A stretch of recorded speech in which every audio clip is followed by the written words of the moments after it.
Good afternoon all, my name's Jeff Houston and with Joe Hour we're at APNIC Labs, and this is actually a talk about measurement and measuring in particular an instance of one of these areas in the internet where I think we have failed abysmally.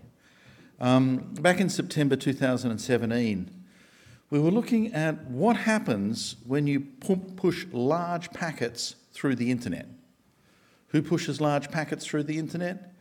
The DNS tries, particularly with DNSSEC. And at the time, September last year, we did about 10.8 million tests and found that of those, 4 million times we couldn't get the answer to the user. And this was a fragmented V6 response, so the failure rate was up around 38%. Who does that all the time? Affiliates does it, serving the DNS keys of .org. The response is 1625 octets most of the time I look, and if that is served over 6 and their server supports 6, then quite frankly a whole lot of resolvers have a hard time getting it. So there's a problem out there. And what it seems is that we really hate fragmentation, and in V6 we hate extension headers. We really hate extension headers because you guys buy equipment out there that when it sees an extension header in a packet, in V6 it likes to drop it, just straight on the floor, doesn't even bother looking inside it. So this is a problem when we start inflating packets, and the DNS has certainly got an inflation problem. So we're concerned this number might be getting larger, not smaller, and quite frankly, we don't know how to fix this. The internet has gone well beyond the stage where you say you're running crap equipment, swap it out. No one does that anymore. We actually have no idea how to change this behaviour of dropping fragmented packets in the middle of the infrastructure. Now, some applications have simply gone stuff it. It's an iceberg, I'm going to go around it, there's no other way through. So if you look at QUIC, the transport protocol used inside Chrome browsers, they latch their MSS at 1350 octets. Not 1280, but 1350. As large as they think they can go without encountering problems. That way, in theory, they're never doing fragmented packets. Even V4's minimum MTU was that kind of compromise. 1280 may have been a number just pulled out of the air, but it was a number that was a lot lower than 1500, so it accounted for all kinds of tunnelling encapsulation crap, but still left the payload largely unaltered. So the idea is, if you keep everything small, you're okay. What does the DNS do? Not that. Not that. Even the DNS KSK role pushes up a packet of, I think, 1425 or 1435 octets. So the DNS certainly has a problem. And you can see it by dig DNSSEC DNS key org is one of the best ways. Or if you really want to see large packets out of the DNS, do a dig.any. Most of the root servers will try and give you 2600 octets one way or another, or it will fail. Because the DNS simply assumes it all just works, which is kind of crap. What are we going to do about it? Mate, this is the wealth of knowledge about the DNS on the internet. What are we going to do about it? That was a question. The lack of response is indicative of our own indecision about what to do about it. Because one of the kinds of answers is, well, the days of UDP are over, put the whole lot on TCP. Anyone who is running a large-scale server would look at this aghast. Because although we've managed to do a huge amount of TCP for the web, the economics of the web are different from the economics of the DNS. Folk don't pay to have their queries answered. So if you have to massively refactor, rescale and reinvest in hardware to serve the DNS, you've got a problem. Because no one's going to pay you for it. Because the DNS is free. So TCP, with all of its process overheads, is a massive heavyweight solution that will make the DNS slower, make the DNS more expensive, and our intuition is, if we can keep UDP running, for Christ's sake, keep it running. Because UDP is cheap, UDP is fast, UDP kind of works. So TCP just really doesn't work, but maybe we should just selectively move bits of the DNS to TCP. And that's just back to the future, isn't it? Because in the days before eDNS 0, remember those days? Or you're all too young. Oh, you babies. The days before eDNS 0, the idea was that if the response was larger than 512 octets, you didn't try and send it through UDP. You did not. That was what the truncation bit that was there for. Larger responses simply got truncated. The truncation was intended to tell the person who asked the question, the only way you're going to get this answer out of me is by using TCP. So we've been there before. And the last time we were there, we thought, no, we're better than that, hence eDNS 0 UDP buffer size option. We said, oh no, we're better than that. So although we've been there before, we don't want to go back, do we? Or there's another approach, and this one came up late last year. Davey Song pushed out a draft in September 2017 as well, and this one sort of struck both Joao and I going, wow, this is really quite curious. It's a hybrid approach. When you're going to send a large fragmented UDP packet, and you're the server, wait for a small amount of time after you've sent it, 10 milliseconds is in the draft, and then send the question back as a response with a null part as a response part and the truncated bit on. So send back both the big UDP fragmented answer and just after it, a truncated response saying, if you didn't get the first, this second will help. So here's the sort of animation of it. I send the server a query. The server sends back a fragmented response, waits 10 milliseconds, and then sends back basically the query with the truncated bit set. Now, if you don't get the fragmented packet, you're going to get the truncated response. Either that or you're not going to get anything and no one can help you because you're dead, so it's tough. If you get back the truncated response, and that's all you get back, you're going to come back with TCP. So you're going to do a TCP question and answer. So that's the way this is intended to work. And I think the words don't say much at all about that. If the fragmented response is lost, you try TCP and it triggers it immediately. Why is this interesting? Because if we look at what happens today in DNS resolvers, you see a whole bunch of timeouts. Because when you don't get an answer, how do you know you haven't got an answer? You have to get bored. You have to wait. And in this kind of browsers are really worried about the DNS taking too long, waiting is entirely the wrong answer. Because currently you send a question that has a long answer, wait for a timeout. Send the question again, wait again. Then start doing eDNS 0 hunting. And at some point, you may, I'm going to send an eDNS 0 buffer size of 512, I get back a truncated answer, kabang, off we go to TCP. Or you do ATR. No timeout, no delay, no wait. The answer is immediately following. If you didn't get the fragged answer, you're going to get the truncated answer straight to TCP. Okay, what could go wrong? Packets could get reordered. There might be a bit of gratuitous TCP. And quite frankly, not every system supports TCP, does it? Well, really it doesn't. So we want to look at this, and what we want to do is kind of measure the two parts that are causing the problems we have today. There's a bunch of folk who can't receive fragmented UDP. Let's try and quantify that number. There's a bunch of folk who can't do TCP. Let's try and quantify that number. And there's a bunch of folk, very special people, really special people, who can't do either, who are beyond all hope anyway. And we'd like to know how big those pools are. So, is it worth the effort?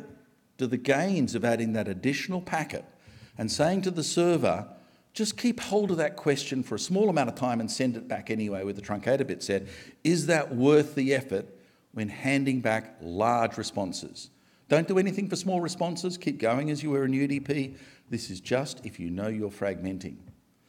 So we did this online experiment. Thank you, Google. They support us like crazy in doing this, and I'm endlessly grateful. Thank you, Warren and Vint. No, it's good. It really is good. This is about the only way you can measure most of the internet most of the time really effectively. So in the first case, we used 6 tests, one in v4 only, one in v6. The first one is ATR. The second one is testing whether you do TCP. So whenever you ask a question, it just sends back a truncated answer.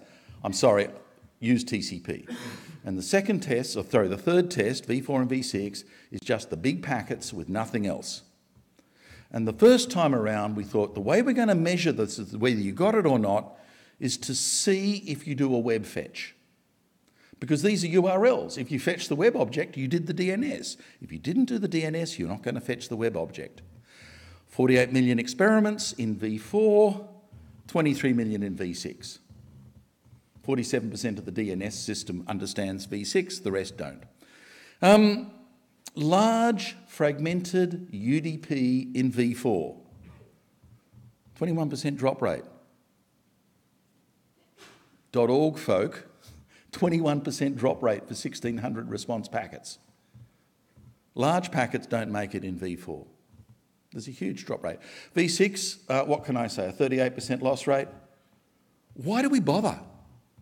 At a 38% loss rate, I'm like, shit, I would have to work like crazy to build a network with a loss rate like that.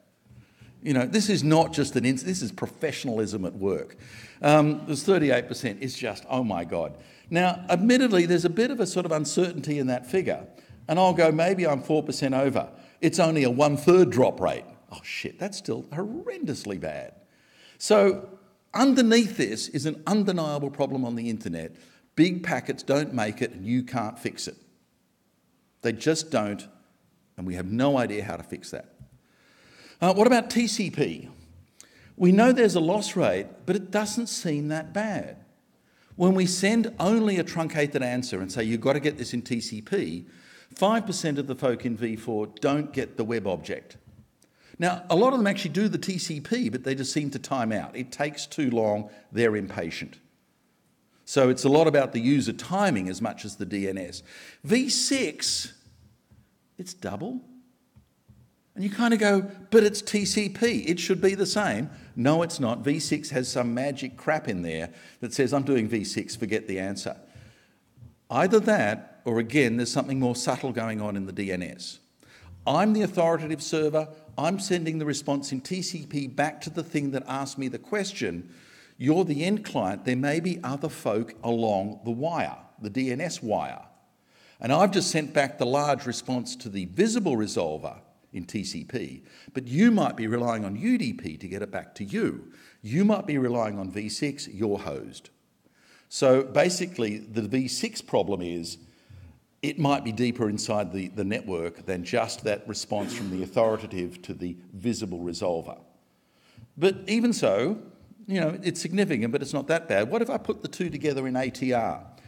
In v4, 38% of folk didn't get the UDP and went to TCP. That's higher than the loss rate. What's going on? Packet reordering. That sometimes this firewall sees the two frags and says, hang on a second, I need to reassemble this. Let's put it on the slow queue while I assemble all the bits. The truncated packet goes whizzing past, and then back goes the fragmented nonsense afterwards, which is why it's a 38% rate of conversion to TCP. 16% use TCP, 12% loss rate. Yeah, okay. v6, 54% did it without TCP, 46% went to TCP, of which 28% used TCP, 18% loss rate. Yeah, so-so. So, you know, it can help. v6 is certainly a problem, and TCP appears to have a drop rate that can't be ignored. So that's the summary figures. And we thought, well, okay, ATR makes a 22% loss rate in v4 down to 12. That's okay. v6, a 38% horrendous loss rate comes down to 18%. Good, but 18% loss rate's still shit, isn't it? No, it's crap. So what's going on? Is it me or is it the network? Can we look at this again? Okay. We had a different slide pack and it hasn't been loaded. So let me just talk about the next set of experiments. Does anyone remember Glueless? Spring 2015 DNS OARC. What if I send you a delegation but don't give you the record, the address record of that server? You have to stop what you're doing and then go and figure out the address of that delegation point. And then you go back to the original query. What if the answer to that side question is, 2,000 octets long? What if I use ATR there? And the reason why that is kind of cool is that I know when you got the answer because you go and ask the original question again. So now instead of relying on a web conversion, I can do the entire thing in the DNS. What happens to these numbers? The failure rate is slightly better if I use Glueless. The 22% loss rate gets down to about 18% in V4, and the 38% loss rate gets down to around 34, 35% in V6. Still shit, but better. But with ATR, in V4, it drops down to 2%. So if I use a better mechanism to measure, i.e. Glueless delegation, which is brilliant. Thank you, the guy from France Telecom, wherever you were, ANSI or whatever, it was great. You can get down to 2% in V4, and in V6, the loss rate is up around 4 to 5%. So ATR is brilliant. It actually solves a really big problem that we have no other way of solving. It makes the transition to TCP incredibly efficient and incredibly fast. It does so at the expense of one extra packet for large responses up front, and what it saves is numerous round-trip times and numerous packets for the one case in 5 in V4 and almost the one case in 3 in V6 that we know are going to fail.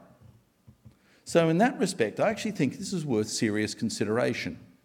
This idea that rather than doing a really long, extended process of EDNS 0 buffer size hunting, put the responsibility back on the server, and when the server says, I'm sending out a large packet and it's going out in episodes, it's going out fragmented, just hang on to the original query for a small amount of time, and 10 milliseconds is a small amount of time, and simply send the query back with the response bit and the truncator bit set. Here, have this as well. If you didn't get the frags, this will help you out straight away. Go to TCP, we're going to solve this one way or the other.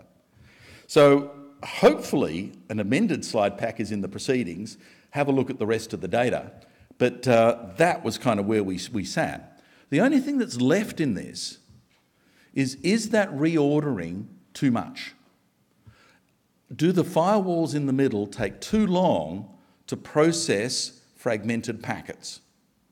And we're now going to figure of juggling with that 10 milliseconds, which is awfully quick, and looking at whether 20 milliseconds or even 100 milliseconds would actually stop the reordering rate and actually bring that down a little more. Either way, don't forget, if the big response, the fragmented response is being lost, TCP is the only way out. What ATR does is simply short circuit through that. Now, if someone looking for a new slide pack, I've got 10 minutes left. With luck, we can whiz through this. We weren't notified that slide deck had been changed. We weren't notified the slide deck has been, my bad, absolutely my bad. I'm going to go, can you get down to the end and then I'm going to stop? Because I've gone through verbally, but this slide pack just at least shows you, 1 second, 2 seconds. It's all right, we've still got 10 minutes, 8 minutes. Yeah, it got fragmented, you know, where's the ATR in this? I want to use TCP, back again.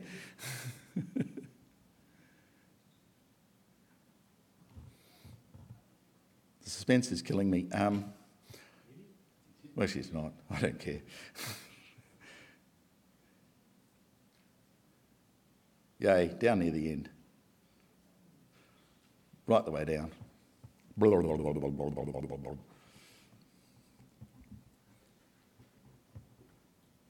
Yeah, okay. Can we improve? Yeah, this is Glueless. Glueless is really cute. This is what happens. Glueless is wonderful. And those are the basic measurements the second time around. ATR success rate in V4, amazing. In V6, it turns a 38% drop rate to a 2.3% drop rate. 44% of the time it went to TCP. So ATR actually bloody works. I would commend you to it. Read the draft carefully. Play with it. Play with those delay times. And if you're in the DNS resolver server side of the world, you seriously might want to look at implementing this even today, because DNSSEC at least is going to need you. Questions?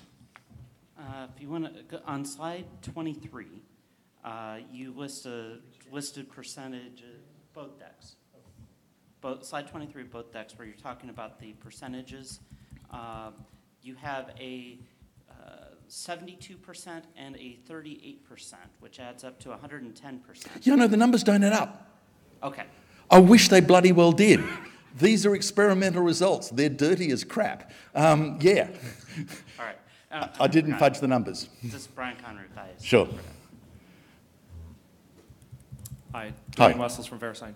Do you have any data on whether resolvers do like both fetches? They do the UDP, and then they get the truncated TCP response, or the truncated response, and then come back in TCP also? We've done this close to 100 million times, Dwayne. Because this is another 51 million across the other 48 million. I've seen no evidence of a double fetch. Interesting. From the same source address. I've seen lots of double fetches. In other words, you fetched it and you fetched it and you fetched it because the DNS is like that. Yeah. But double fetches, no. It seems that when resolvers get an answer, that's it. And they ignore the... They ignore any other the crap. second one. Yeah. Paul Otis. So are you a proponent of minimization on the answer packet in general, so that I guess the only problem case is the DNS key RS head? No. I'm not looking at this as a DNS protocol problem. I'm looking at this as an IP transport problem. I actually don't care what you put in the DNS. I have no religious view on that. What I care a lot about is if you're going to fragment the answer, you're going to inflict damage. Right, if you're going to inflict damage, give a TCP hook straight away. So it's better for the client to ask two smaller questions and get two smaller answers than to ask one question and get a whole big answer with additional records. Or if the server is doing ATR, you can ask the question and get a big answer and get away with it.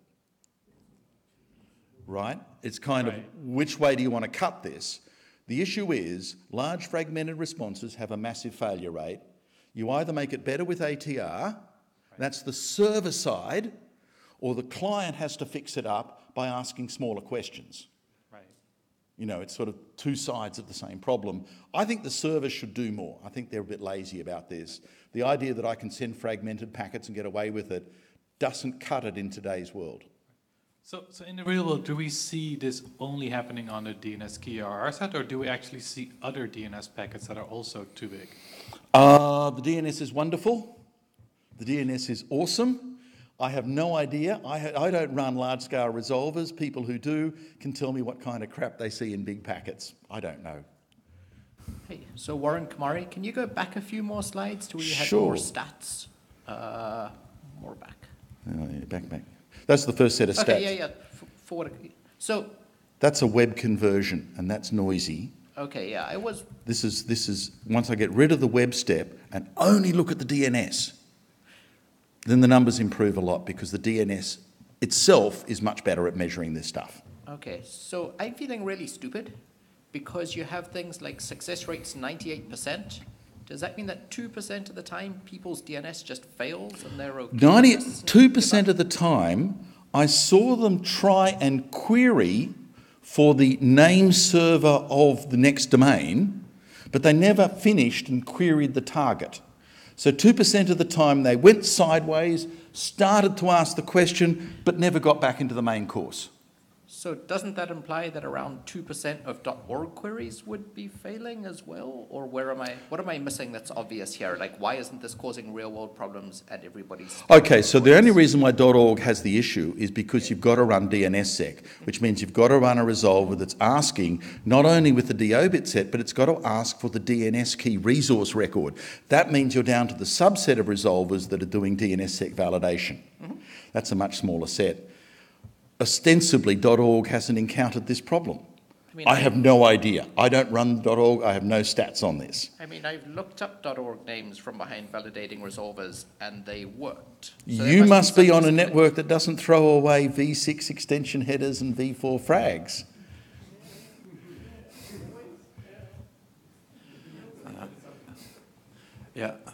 Toma Kavichenko from Corridor Labs.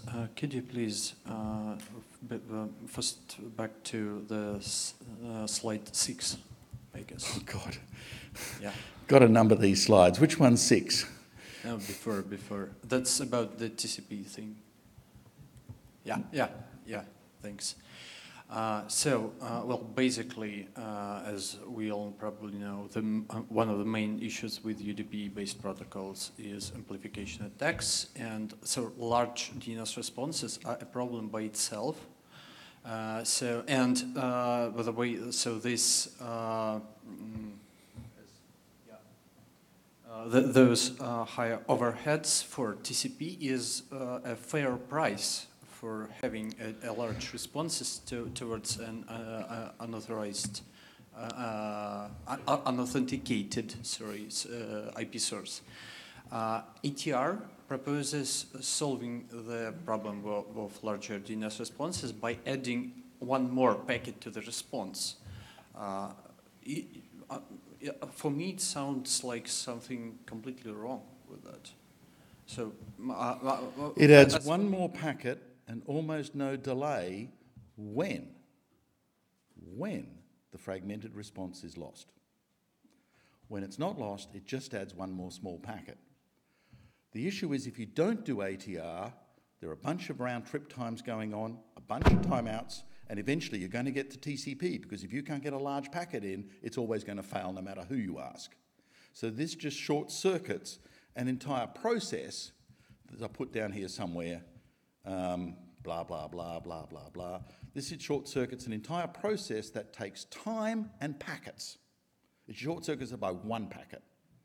That's the win. Okay, I see. But the idea is, why don't we just use TCP for that? Go and speak with your peers about why they're not using TCP today. It's not my problem. Okay, thanks. Yeah, right. And massacre you. Yeah.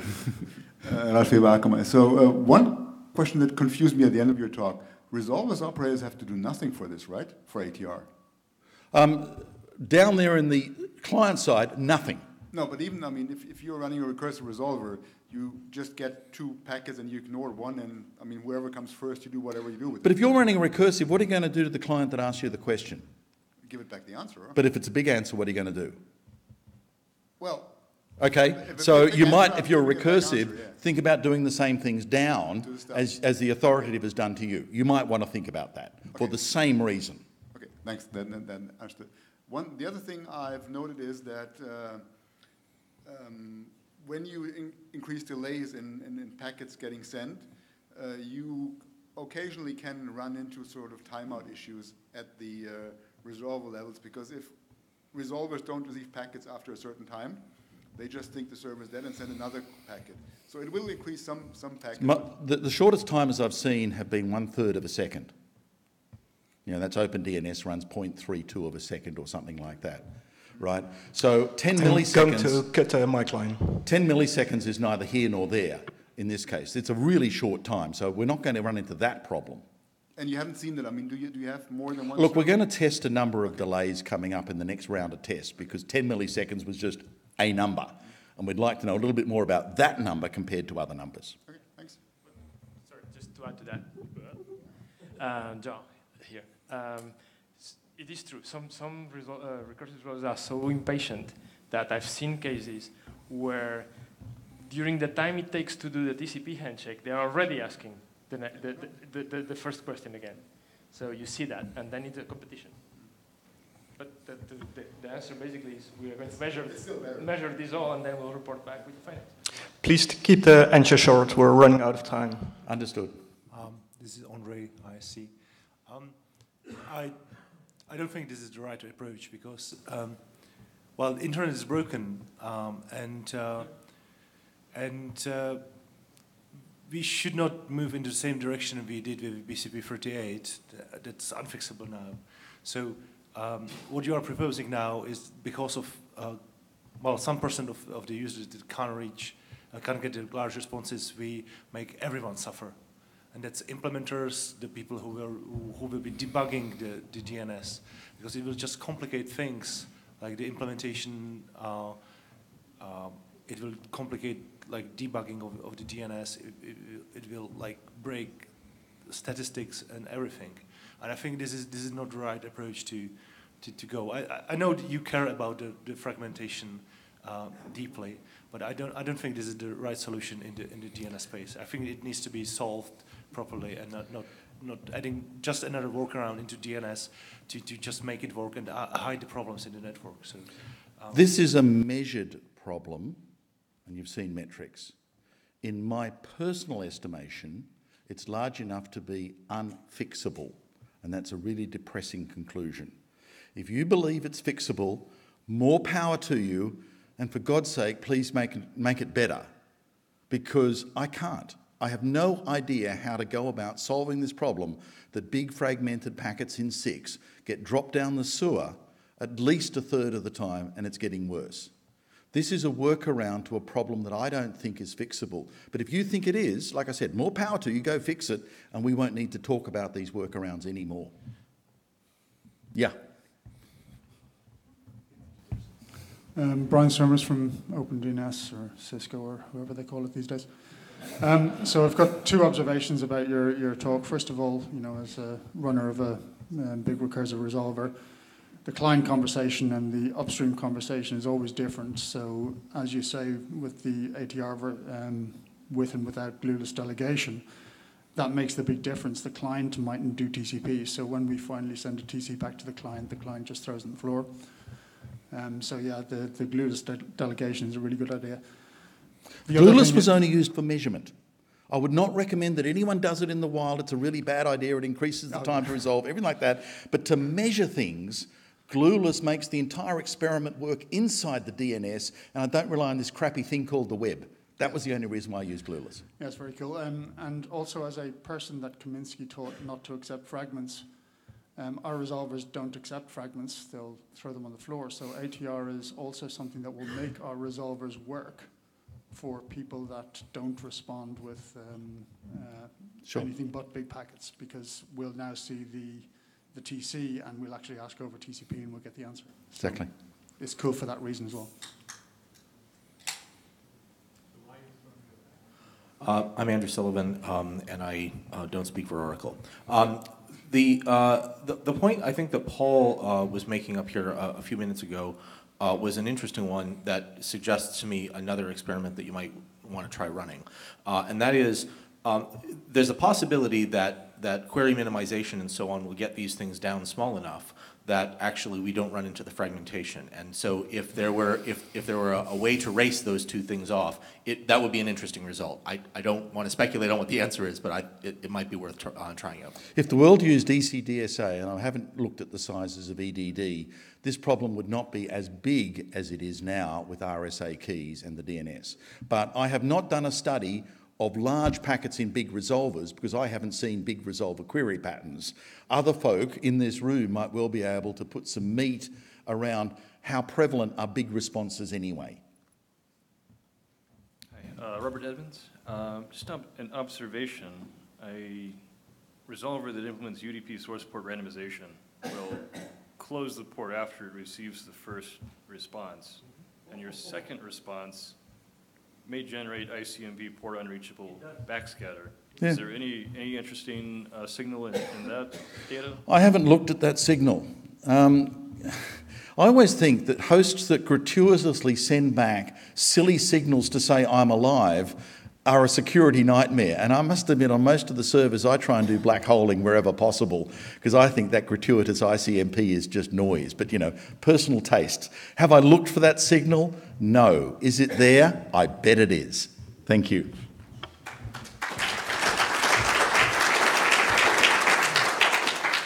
Thank you, Jeff.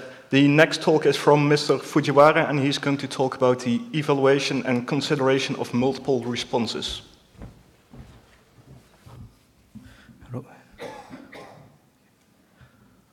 Hello, I'm Kazunori Fujiwara from J PRS. Today I will talk about evaluation and consideration of multiple responses. DNS is query response-based protocol. Each query contains one QName, QType pair. Recent applications request multiple DNS queries. For example, dual stack host requires both IP version 4 address and IP version 6 address. There have been many proposals to optimize the situation. And recently, there are 5 multiple response proposals.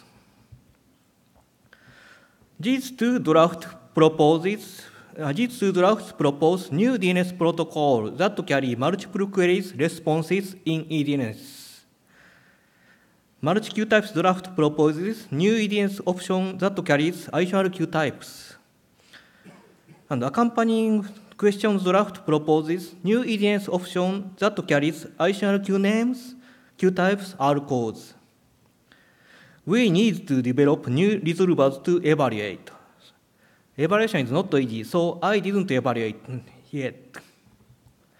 And these three drafts propose additional resource records in responses, pre-populate resolvers cache approach. Quad A for free draft proposes additional quad A in answer section. And multiple responses draft proposes should RR controls additional RRs in additional section. And my additional answers draft proposes developers choose additional resource records and aggressive adding NSEC resource records. Query is not changed, and authoritative server implementation is easy, so we can evaluate current full service resolver implementations. And my additional answer draft proposes adding NSEC resource record in responses. RC8198 aggressive use of DNS validated cache enabled no data response generation from cached matching NSEC resource records. If there is a NSEC resource records, v6.example in NSEC, ZZ example quad RC NSEC, resolvers can generate no data of v6.example A immediately. Then I will show idea of pre-populate resolvers cache approach. There are two assumptions. Assumption one, delay between queries. A client send, for example, www example.com quad A first, and then after some delay, it will send www example.com A query. And at first quad A query, example.com authoritative server responds www example.com quad A in answer section and www example.com A in additional section or www example.com nsec in authority section. And full service resolver receives the data, and if the full service resolver accepts additional data in additional section or authority section, then it will cache www example.com A or nsec. At second A query, the full service resolver can respond www example.com A immediately if the full resolver cache have the data. And these are possible additional answer pairs. For name A query, additional answers may be name quad A in answer section or in additional section, or nsec in authority section. And for name quad A query, additional answers may be name A in additional section or name nsec in authority section. And for name MX query case, additional answers may be mail exchange A quad A. This is already implemented. Then the evaluation. I would like to know full service resolvers accept additional resource records or not to check assumption 2. Purpose of the evaluation is to check easy deployment. If existing resolvers accept additional RRs in responses, development is easy. And updating authority server is easy. And I would like to know implemented status for RSC 8198. And authoritative server implementation. NST4 is easy to read on the patch. And I added a code. And the patch always add A quad A nsec. And I put patches in these URLs. And I set up experiment authoritative servers. One server appends A quad A in additional section, nsec in authority section. And the other server appends A quad A in answer section, quad A for free scenario. Please test by yourself. And these are tested resolvers. By 9, not resolver, Unbound, Power DNS Recurser, Google Public DNS. By 9.12.1 branch and not resolver 2, Unbound 1.7.0 support RC8198 MSEC. Thanks very much implementing RC8198. And these are test results. By 9 and Google Public DNS don't accept use all iChannel resource records, A quad A NSEC. Unbound and not resolver don't accept and use iChannel A quad A. But Unbound not resolver accept iChannel NSEC in authority section. Not resolver 2.0.0 and Unbound 1.7.0 RC1 generate no data response using cached NSEC resource record. And Power DNS Recurser doesn't accept use A quad A in iChannel section and accepts iChannel A quad A in answer section without DNSSEC. Current full service resolver implementations reject iChannel RRs because they avoid cache poisoning. Recent full service resolver accepts RRs that match query, QName, QType. Even if iChannel RRs are DNS signed, small minimum response size is preferred. And this is summary of my evaluation. Pre-populate resolver cache approach requires updating resolver software to accept iChannel resource records. Read in RFC 2181 and multiple responses draft. Not resolver 2.0.0 and Unbound 1.7.0 accept iChannel NSEC resource records and generate no data responses. A half of iChannel answer scenario. Power DNS Recurser accepts iChannel A quad A in answer section, quad A for free scenario. Our next steps. My intent is to increase the effect of RFC8198. Then another minimum proposals may be aggressive append NSEC by authoritative server and accept iChannel NSEC by full service resolver that support RFC8198. That's all. Questions?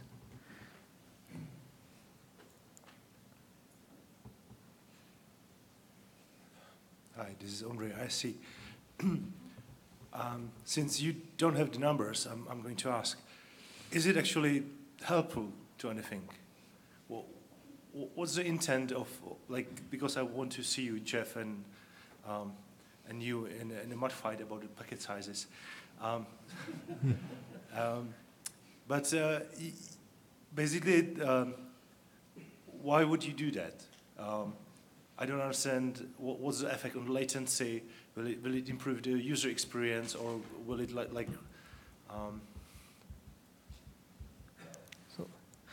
I didn't evaluate assumption 1 now. So we need to evaluate client behavior.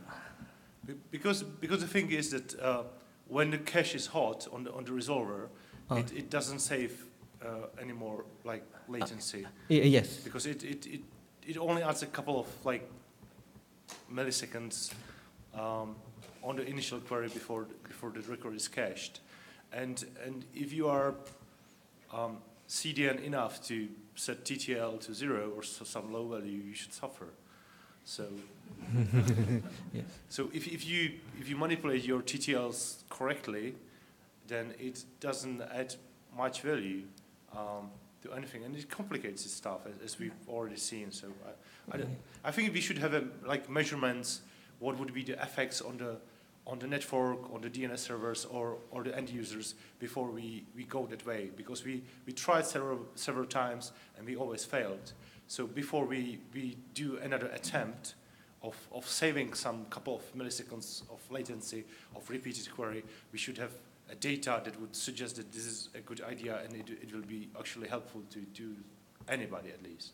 Yes. Also because it increases the packet sizes, and that's yes. probably not helpful.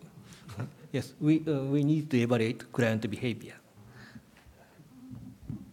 Paul Hoffman, please go to slide 15.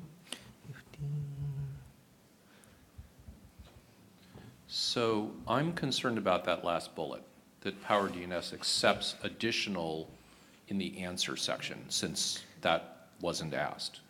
And I'm not pointing fingers at Power DNS, because that might be there now, and they might say, oh my God, that's a bug, and they'll fix it, or it is a design, or whatever. But that's not something that we have documented, and the fact that it's different than the first two bullets sort of concerns me. And if you then go to slide 16, which is really the interesting one, is you kept talking about A and quad A and A and quad A, and you were sort of mumbling about the NSEC.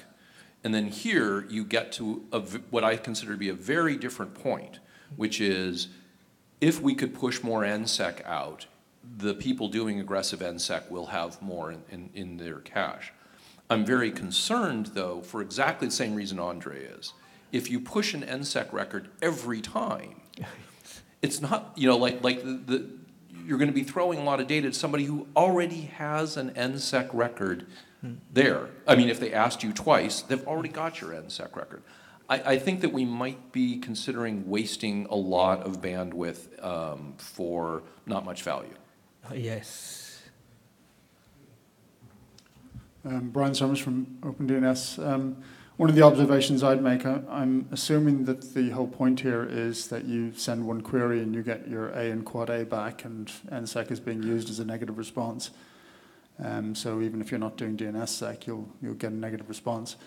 Putting this stuff in the additional section will reduce the trust level of the answer, so it's still not something that the recursive resolver can actually serve up to clients that are querying that question. So it still has to look it up and get it back in the answer section. Unless it's signed. Could you go back to slide 14? Or 13? Maybe? Back? What? Sorry, maybe 13? Yeah, actually, that one. So I must be missing something, but the very last bullet says, accepts additional A and quad A in answer section with or without DNSSEC.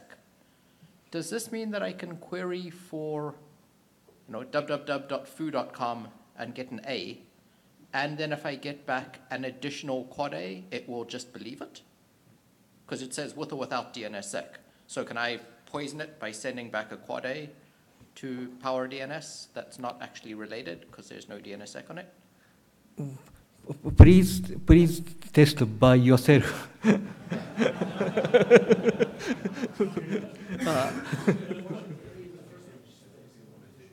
Okay, thank you very much. Thank you.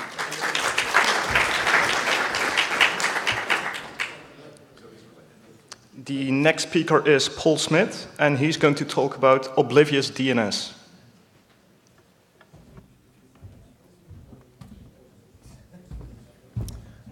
Hi, everyone. I'm Paul Schmidt. I'm a postdoctoral fellow at the Center for Information Technology Policy at Princeton. So I'm not the first author of this work. I'm standing in for someone who couldn't be here.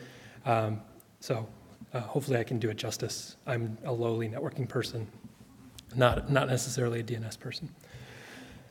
So everyone in this room already knows how conventional DNS works. You've got a client that's going to hit a recursive with something like foo.com, and that query will move on to the root, then the TLD, and then ultimately the name server. So our concern when we come towards this problem is that there's a lot of these servers are able to learn information about clients that maybe we don't want out there in the world. So identifiable information about the client, like the IP address and their queries and their sort of browsing patterns are available, particularly for the recursive resolvers. And so our intent with this project is to obfuscate and separate the user identifiable IP address information from their querying behavior. And hopefully this benefits both the recursive resolvers as well as the users themselves. So the basic threat model is, like I said, we're trying to hide the user data, which is the IP address, their queries, their browsing patterns. The attacker's goal in this is to learn about the user data by monitoring or gaining access to DNS logs. So imagine it's a bad actor that is operating a recursive, so maybe there's an oppressive regime asking for a DNS operator to divulge information about users. Or essentially, yeah, the recursives are where we're worried. And this is for two reasons. So one is that operators themselves can be the target of warrants and data requests that maybe they don't want to divulge this sort of information about users. Hopefully they don't want to divulge this sort of information about users. But also for the users themselves. So when I did my PhD, I was studying cell networks in refugee camps. And time and again, every time I was talking to people, they were saying, this was in Jordan for a Syrian refugee camp, they were saying, we don't trust these operators. We don't trust the networks in Jordan to protect our information. We think that the Syrians are watching what we're doing. And so this sort of worry is everywhere for a lot of people. And if we can benefit them by giving them some sort of guarantee where they're able to hop over their immediate provider, their ISP, that would be useful. So there are existing approaches for trying to hide some information. There's query name minimization, but of course, the recursive is going to see all of your information anyways, so that doesn't really help here. DNS over TLS, wherever you terminate your TLS connection, again, they're going to see the client IP and what they're querying. Quad 9 promises to get rid of queries or the logs, not really pay attention, only do things on aggregate statistics. But ultimately, if there's, say, a nation that is not acting well and they want to get that information, they potentially could anyways against Quad 9's mission. And then you can try to use something like Tor, but that's going to be slow. It's not going to be the greatest. We're trying to do this in a relatively low latency area. So the basic idea is we want to leave as much infrastructure in place as possible. We don't want to bother everyone in this room with introducing new gear. So we're just going to introduce two things, a stub resolver at the client that's oblivious DNS aware, and an ODNS authoritative server. So the basic idea here is actually pretty simple.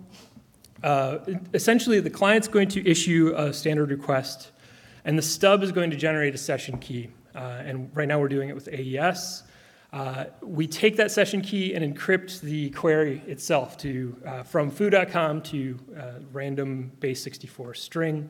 And then we append the domain that we are acting as an authoritative for. So imagine we own the tld.odns. Then your query would end up, we would append .odns to the query. We will then take the public key of the authoritative server and encrypt the session key and throw it into like an opt record. So an encrypted session key is included. The recursive at that point is going to see the client IP address, but not the query, and we'll pass the query along. It reaches the authoritative server, where we've got the private keys stored. We're able to decrypt the session key, which can then decrypt the query.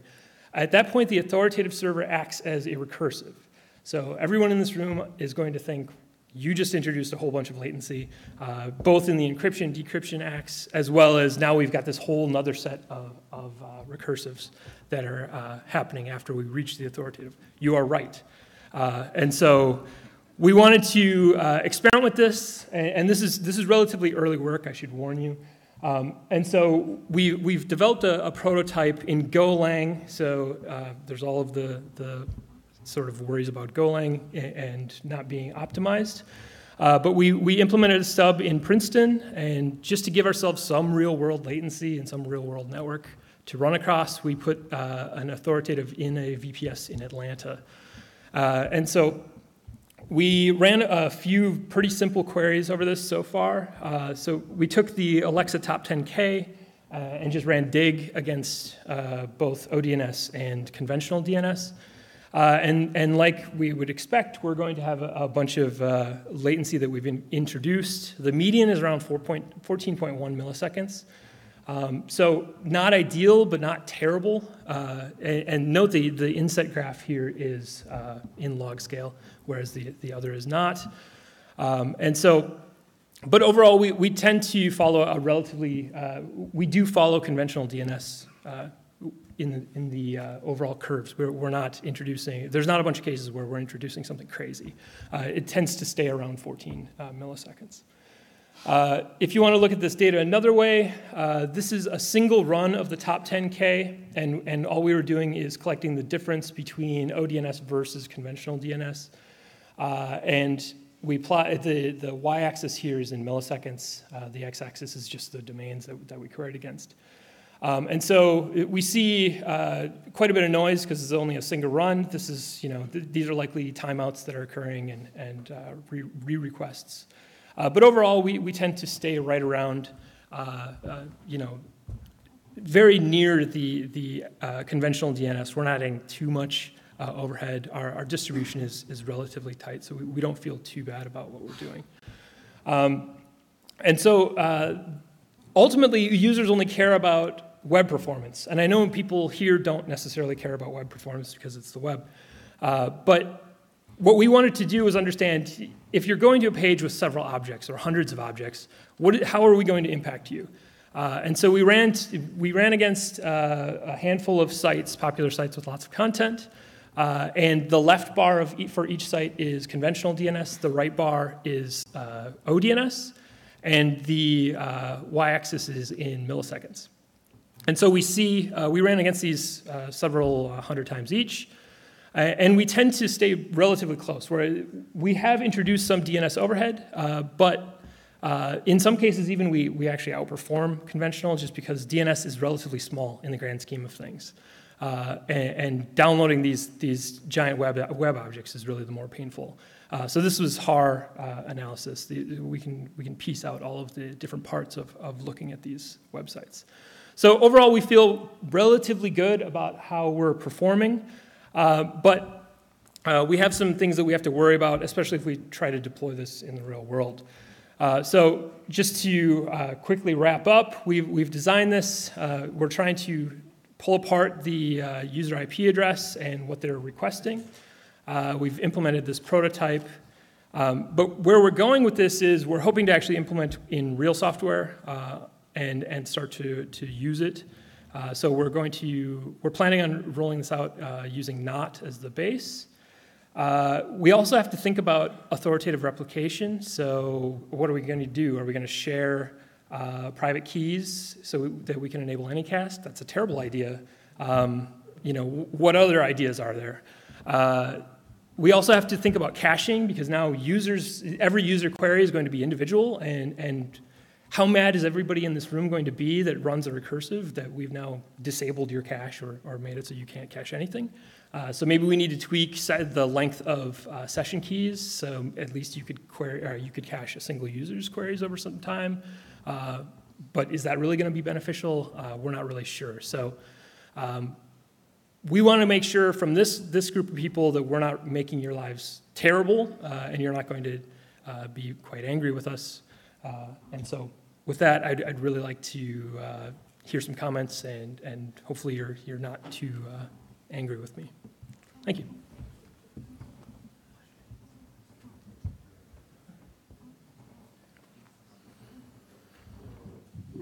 Paul Hoffman, I'm not too angry with you, but I think we only have 5 minutes for questions, so please keep it brief. I think that you just pushed on, in your first slide, you were listing things that people, couldn't get, and you were saying, oh well, people might not that. Yeah. Next one. You were saying, oh well, with DNS over TLS, there, the recursive still could, be monitoring. Well, that's all you can do too. I mean, you've just pushed DNS over TLS off by one. Is that correct? Yes. Okay. So essentially, whoever's operating our authoritative is going to have all the information, okay, right? And so the idea is that we will operate some trusted set of servers. So I propose that instead of doing the key and messing everything up, just do DNS over TLS to you. Sure. Yeah, I mean, as I said, you're going to make a lot of people's life pretty misery with, not gaining something, because anybody who, we will always have in DNS someone who has to resolve the query, and that person or that whatever entity knows the query, and usually the IP. And the other thing that you might make the life miserable is sort of when you run these services, you usually run them sort of not near to the end user actually requesting the services. Sure. Which makes sort of the whole CDN We've removed stuff the and benefits, whatever yeah. Mm-hmm. thing bad, something we care about. Mm-hmm. There was a third thing, which, oh yeah. So the numbers you had on the latencies graphs, was that with caching in your recursive? No, or not? we had no caching. So I mean, again, the numbers will be vastly different in the real world because caching is a thing. Mm-hmm. Hi, my name is Roy Adams. I work for ICANN.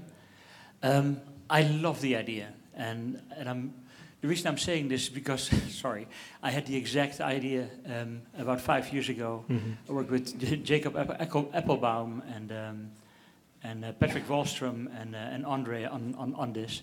It never got anywhere because it was just a bar idea at the time. Mm-hmm. But you know what the very, very cool thing about this is? You don't need anyone's permission. This is permissionless innovation. Sure. I love it. Just go ahead, do it. You don't need anyone's permission to do this. Mm-hmm. You don't need an authoritative service buy-in. You don't need a recursive cache buy-in. So I'm very happy that you put us on notice that this is happening. And good for you. I fully support it. Thank you. Hi there, Brian Summers from OpenDNS. So the way I see it, this is just DNS over DNS tunneling. Mm-hmm. The only reason you'd ever want to tunnel is if somebody's transparently proxying your DNS. So you should maybe fix that problem instead. We're also likely to categorize you as a DNS tunneler, and we'll refuse everything that ever goes to you.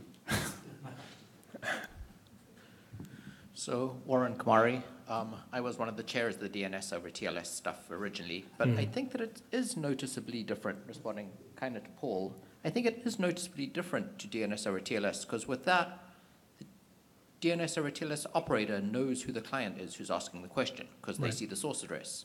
With this, all you know is some guy asked a question, and you never actually know who it is. So I think there is a fundamental difference here and adds a bunch of privacy, potentially. Okay, thank you. Thank you very much, Paul.